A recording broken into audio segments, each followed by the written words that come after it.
नमस्कार. जय भीम जय संविधान. मित्रांनो, आमिर खानचा एक सुपरहिट सिनेमा आहे थ्री इडियट्स. तर या थ्री इडियट्स सिनेमामध्ये एक चांगला डायलॉग आहे.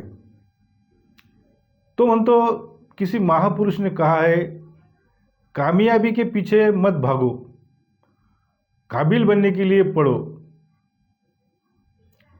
सक्सेस के पीछे भागो मत, एक्सिलेंस का पीछा करो.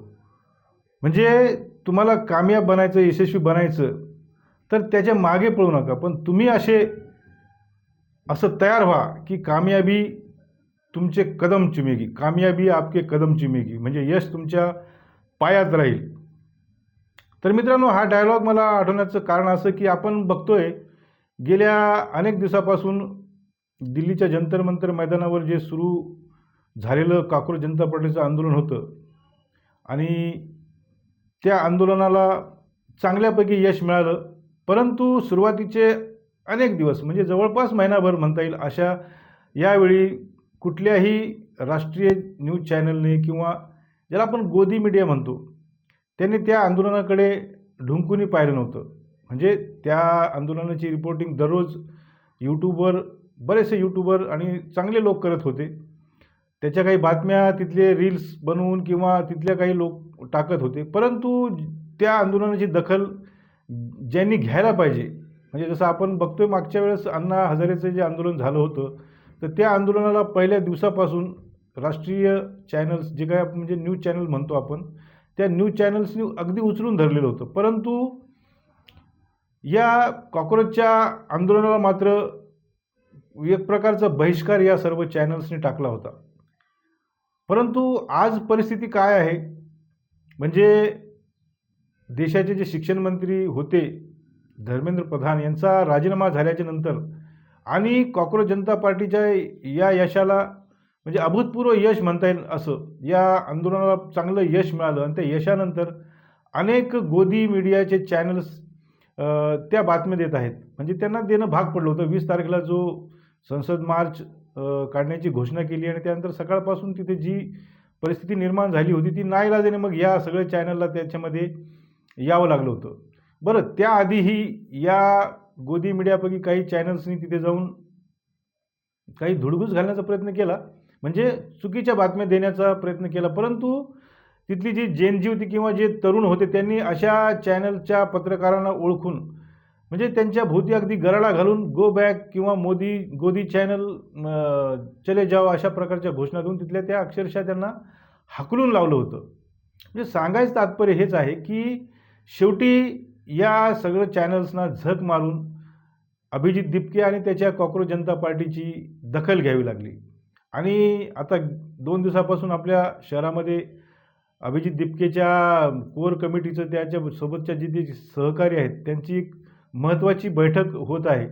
आणि या बैठकीमध्ये पुढे या पक्षाची किंवा या जी कॉकरोच जनता पार्टी आहे त्याची दिशा काय ठरवायची आणि कशा पद्धतीने आंदोलनं करायची किंवा आपल्याला कुठल्या प्रश्नांना म्हणजे प्राधान्य देऊन ते सोडवायचे याबाबत विचारविनिमय सुरू आहे. आणि गंमत म्हणजे बैठक सुरू होण्याच्या आधी देशातील अनेक न्यूज चॅनल्स तिथे धडकले.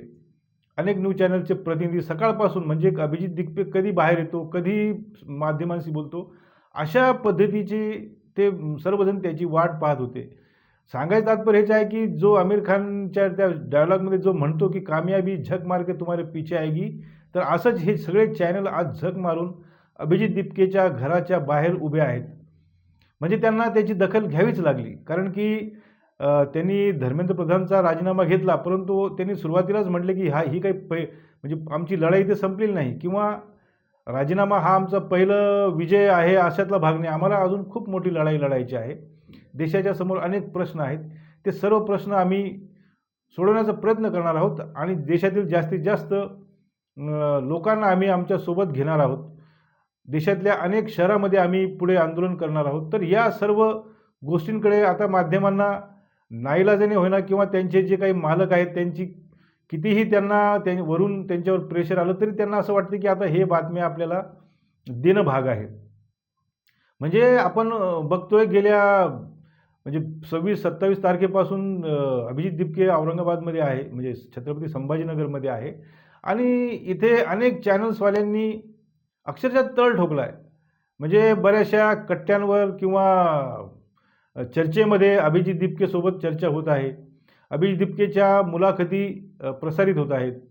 परवा दिवशी रात्री त्याचा जो सहकारी आहे सौरभ दास आणि बाकीचे अभिषेक रांका वगैरे, तर या सर्व लोकांच्या मुलाखती घेण्यासाठी हे सगळे चॅनलचे प्रतिनिधी एकदम म्हणजे धावत आहेत किंवा आसुसलेले आहेत अशा म्हणता येईल. आता याच्यामध्ये म्हणजे बरेचसे चॅनल अजूनही म्हणजे प्रामाणिकपणे काम करत आहेत असं दिसत नाही. कारण की आपण बघितलंय मागे आजतकचे जे काही रिपोर्टर्स आहेत किंवा अंजना ओम कश्यप यांनी अभिजित दिपकेशी खूप प्रयत्न केला संपर्क साधण्याचा किंवा आमच्या चॅनलवर येऊन मुलाखत दे वगैरे असं काही त्यांचं चाललं. परंतु गोदी मीडियाला मी बोलणार नाही असं अभिजित दिपकेने त्या सहकार्याने ठरवून टाकलं होतं. कारण की हे लोक स्टुडिओमध्ये बोलणार आणि पुन्हा मग त्यांचं तेच एकतर्फी त्यांचं जे काही सरकारला म्हणजे सरकारच्या बाजूचं जे काही होईल त्या पद्धतीने मग त्या चर्चेला नेणं हे ह्या सगळ्या तरुण मुलांना माहीत झालेलं आहे. आणि त्यामुळे त्यांना नाकारलं अक्षरशः. म्हणजे त्यांनी त्या चॅनलवर गेले नाहीत. त्यांना सरळ सरळ सांगितलं की आम्ही तुमच्या चॅनलवर येऊन चर्चा करणार नाही.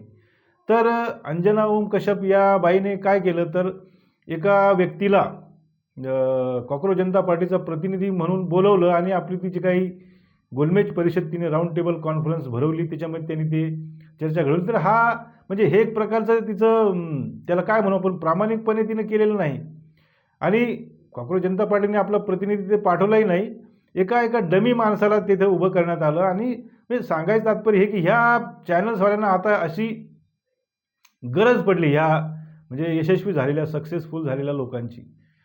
आणि अजूनही बरेचसे जे यूट्यूबर आहेत जे ज्यांना गोदी मीडिया छाप आहेत आणि जे सरकारची तळी उचलतात, तर त्यापैकी एक आपल्या इथलाच आहे एक भटोळा बामण आहे तो, आणि कुलकर्णी त्याचं नाव आहे. तर त्याने मागे त्या जी अनुजा धाकरस ज्या आहे, तर तिने दिल्लीमध्ये जंतर मंतरची रिपोर्टिंग करताना तिला जो अनुभव आला, म्हणजे तिच्यासमोर ही गोदी मीडिया चलेजावाचे नारे लावण्यात आले. परंतु काही पत्रकार जरी त्यांचे चॅनल्स हे सरकारच्या समोर झुकलेले असतात, तरी रिपोर्टर्स मात्र अजूनही त्यांचा कणा जो ताठ आहे असं दाखवतात. त्या अनुजाला तिथे अनेक म्हणजे अडचणी झाल्या. तिला तिथनं म्हणजे हाकलण्याचा प्रयत्न करण्यात आला, परंतु तिथं तिचं काम प्रामाणिकपणे केलं. मात्र हा जो कोण पत्रकार आहे, तर यानं हे म्हटलं की त्या अनुजाला काय गरज पडली, तिला तिथून हाकलून लावत होते, तरी ती तिथं घुटमळली, रेंगाळली, तिनं तिथं रिपोर्टिंग केली, अभिजित दिपकेची मुलाखत काय घेतली. तर कशाला करायचा ही उठाठेव, किंवा कशाला करायचं होतं हे सगळं काही. जर जिथं आपल्याला इज्जत नाही किंवा जिथून आपल्याला हाकलून लावतात, तर तिथं काय करायचं. परंतु आता त्या कुलकर्णीला ही अभिजित दिपकेची दखल घ्यावी लागते. ते म्हणजे बाजूने किंवा विरोधात का होईना, परंतु त्याने दखल घेतली आणि अभिजित दिपकेवर त्याचे आता व्हिडिओ येत आहेत. म्हणजे हे बामण किंवा ब्राह्मण्यवादी लोक असे असतात की ते म्हणजे त्यांच्या त्या कथित चाणक्य नावाच्या कुण्या एका व्यक्तीने लिहून ठेवलेलं आहे की अनुलेखाने मारा, म्हणजे त्याची तुम्ही चर्चाच करू नका किंवा त्याच्याकडे लक्ष देऊ नका. म्हणजे अनुलेखाने मारलं तर तो व्यक्ती ॲटोमॅटिकली संपतो किंवा त्याचा प्रसिद्धी त्याला मिळत नाही, तो जास्त लोकांच्यापर्यंत पोहोचत नाही. तर या प्रकारचा. परंतु आता काळ बदललेला आहे. तरुणांच्या हातामध्ये मोबाईल्स आहेत, त्याच्यामध्ये इंस्टाग्राम आहे, बाकीचे सोशल मीडिया आहेत. त्यामुळे आणि महत्त्वाचं सांगायचं तात्पर्य हे की हे जे काही तिथे आंदोलनामध्ये जे तरुण सहभागी झाले होते, मला नाही वाटत त्यातले तरुण मुलं जे आजकालचे न्यूज चॅनल्स बघत असतील किंवा चॅनल्सवर ज्या काही घडामोडी घडतात किंवा हिंदू मुस्लिम वाद तिथे घडवला जातो, तर ह्या मुलांना त्याच्याशी काही देणं घेणं नाही. आणि म्हणजे मुले तर इतकी त्यांची भाषा तर म्हणजे बऱ्याच जणांनी त्यांना नाव ठेवले, परंतु ती तरुणांची भाषा आहे. मी त्या भाषेचं बिलकुल समर्थन करतो. म्हणजे आम्ही त्या वयात असताना आम्ही अशाच शिव्या वगैरे दिलेल्या आहेत आणि प्रत्येकजण देतो.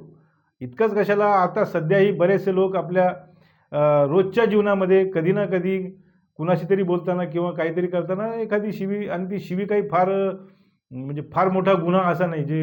म्हणजे प्रधानमंत्री म्हणाले की माझ्या आईलाही शिव्या दिल्या, तर प्रधानमंत्र्याच्या आईला तर शिवी दिलीच नाही, परंतु प्रधानमंत्र्याला ज्या अर्थाने बोललं तर ती पण फार मोठी अशी गोष्ट नव्हती. परंतु शेवटी सत्तातंत्र त्यांच्याकडे आहे आणि ते म्हणजे काहीही करू शकतात. त्यामुळे त्यांनी एका 15 वर्षाच्या मुलीकडून माफीनामाही घेतलेला आहे.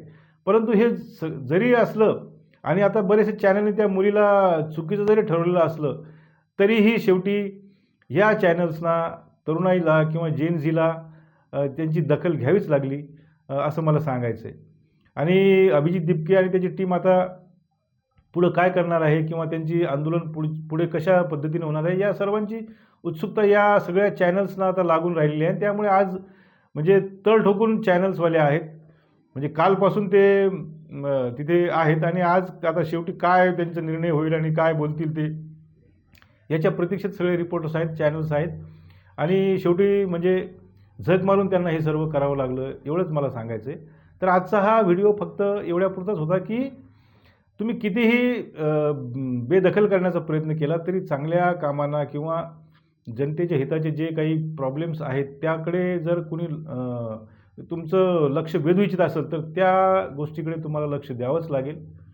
तर आजच्यापुरतं इतकंच. पुन्हा भेटूया पुढच्या एका व्हिडिओमध्ये. तोपर्यंत नमस्कार.